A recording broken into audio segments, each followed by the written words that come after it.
హెచ్చరిక, దైవజనుని హెచ్చరిక. ప్రభు సన్నిధిలో ఒక విషయం అడిగినప్పుడు దాని విషయమై జవాబు వచ్చే వరకు కనిపెట్టాలి. కనిపెట్టడం నేర్చుకోని వాళ్ళకి ఏం దొరకదండి. అబ్రహాము సంతానం కోసం ఎంతకాలం కనిపెట్టాడు తెలుసా మీకు? ఎంతకాలం అండి? 25 years కనిపెట్టాడు. చాలా ఇంకా ఉదాహరణలు చాలా చెప్పచ్చు. దేవుడు ఇచ్చిన వాగ్దానం మన పట్ల నెరవేరే వరకు కనిపెట్టాలి. దేవునికి మనం ఇచ్చిన విన్నపం ఆయన అంగీకరించే వరకు కనిపెట్టాలి. కొన్నిసార్లు ఆయన వెంటనే చేస్తాడు, కొన్నిసార్లు కొన్ని రోజులు చేస్తాడు, కొన్నిసార్లు కొన్ని నెలలు జరుగుతాయి. ఏమైనప్పటికీ ఆయన జవాబు వచ్చే వరకు మనం కనిపెట్టాలి. అంటే కనిపెడుతున్నావంటే నువ్వు రూఢిగా ఆయన నాకు సహాయం చేస్తాడు అని అర్థం అన్నమాట. చాలామంది భిక్షగాళ్ళు అడుగుతారు, మనం కొంచెం అటు ఇటు ఏదో ఫోన్లో మాట్లాడుకుంటూ కొంచెం చూడకపోతే 2 నిమిషాలు అనిపోతారు అంతే. నువ్వెవత నువ్వు బొమ్మనక్కర్లా, వాళ్ళే అలా దేవుని దగ్గరికి వెళ్ళి ఇంకెన్ని రోజులు ప్రభా, ఇంకెన్ని రోజులు, సరే నాకు ఇంకో ప్రయత్నం ఉందిలే, ఇంకో విధంగా ప్రయత్నిస్తా, వైద్యుల దగ్గరికి వెళ్తా, ఫ్రెండ్స్ దగ్గరికి వెళ్తా. ఏంటండి నేను డబ్బులు ఇవ్వమంటే నువ్వు ఇవ్వటం లేదు, నాకు తెలుసులే, నువ్వు ఎలాగ ఇవ్వవని నాకు తెలుసులే అయ్యా, నువ్వు ఇవ్వకపోయినా కూడా నాకు ఇచ్చేవాడు మార్వాడి వాడు ఉన్నాడు, మా ఫ్రెండు, చాలా ఫ్రెండు, నీకు ఇచ్చినట్టే ఇచ్చి నీ దగ్గర ఏం గుంచుతాడు? వడ్డీకి ఉంచుతాడు. కానీ చాలామంది ఇచ్చే వరకు కనిపెట్టరు. అబ్రహాము కూడా కనిపెట్టాడు, కానీ శారమ్మకి అంత ఓపిక లేక ఏమందో తెలుసా? నాయనా నీకుంది విశ్వాసం, కానీ నాకు శరీరం మృతతుల్యమైపోయింది, నీకు తెలియదు ఆడవాళ్ళ సంగతి. రక్తస్రావణ ఆగిపోయిందంటే గర్భం ధరించటం అసాధ్యం అబ్రహామా, నీకు అర్థం కావు ఆ సంగతులు ఎందుకు వచ్చిన గొడవ. నీ విశ్వాసం నువ్వు ఉపయోగించుకో కావాలంటే, కానీ ఇదిగో హాగర్తో పోయావు, బిడ్డ పుడితే కనీసం ఎత్తుకొని నేను ఆ బిడ్డను నా బిడ్డగా ఆ రోజుల్లో అది ఆనవాయిలండి, అది అన్నింది. కానీ ఆ ఇష్మాయేలు సంపాదించుకున్న వలన ఆమెకి ఏం జరిగింది? మళ్ళీ ఎవరి మీద ఫిర్యాదు చేసింది ఆ శారా?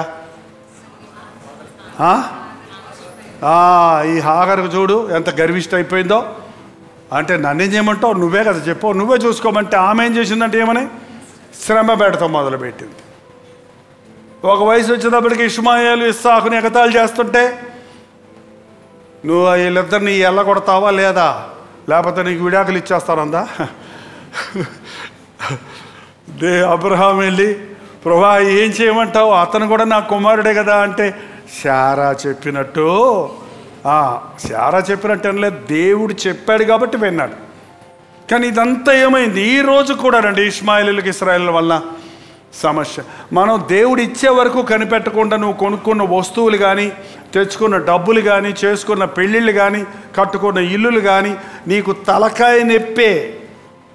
అవి నీకు సంకటాలుగానే మారతాయి, కానీ అందులో నిజమైన సంతోషం ఉండదు. దేవుడు ఇచ్చింది ఎప్పటికైనా ఆశీర్వాదం. కనిపెట్టు. దావీదు సింహాసనం ఎక్కడానికి కనిపెట్టాడు.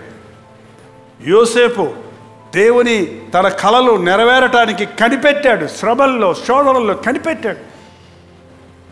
కనిపెట్టడం అంటే కేవలం ప్రార్థన చేయటం కాదు, దేవుడు ఇస్తాడు, మన చుట్టూ వస్తారండి. అప్పుడు ఇంకెందుకయ్యా నీకు పిచ్చి కానీ, ఇంకేంటి నీ భక్తి కానీ, ఎప్పుడు దేవుడు అంటావు, ఏం చేశాడు నీకు నిరుత్సాహపరుస్తుంటారు, నిర్లక్ష్యపరుస్తుంటారు. కానీ ప్రభువు చెప్పిన మాట, తన కొరకు కనిపెట్టు వాని విషయమై. ఒకటే పాయింట్, మనం ముందుకెళ్ళిపోవటం తర్వాత సులభమే. నిజంగా దేవుణ్ణి మీరు అడిగి కనిపెడుతున్నారా? ఈరోజు ఖచ్చితంగా పరీక్షించుకోండి, నాకేం చెప్పక్కర్లా. మీరు దేవుడిని అడిగిన వాటి కొరకు ఇచ్చే వరకు కనిపెడుతున్నారా? మీ సొంత ప్రయత్నాలు చేస్తున్నారా?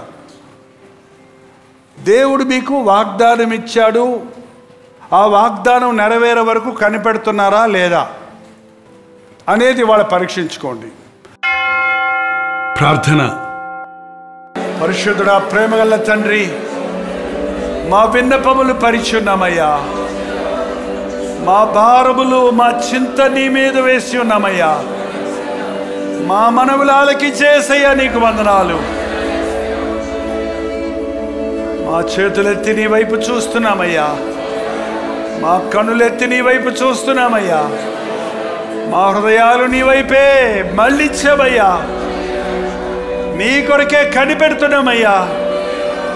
ఏది ఎప్పుడు కావాలో బాగా ఎరిగిన దేవా, నీ కొరకు కనిపెట్టిన వారి కార్యములను సఫలపరిచేదేవా, మేము అడిగిన వాటిని మాకు ఇచ్చినందుకు వందనాలయ్యా, ఇవ్వబోతున్నందుకు వందనాలయ్యా.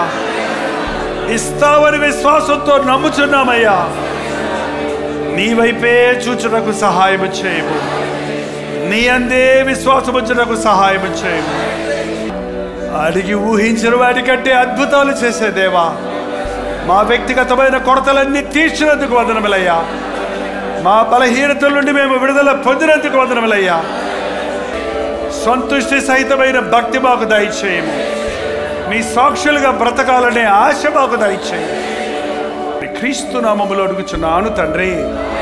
మన తండ్రి అయిన దేవుని యొక్క ప్రేమయు, కుమారుడైన క్రీస్తు యొక్క కృపయు, ఆదరణకర్త అయిన పరిశుద్ధాత్మ యొక్క సహవాసమును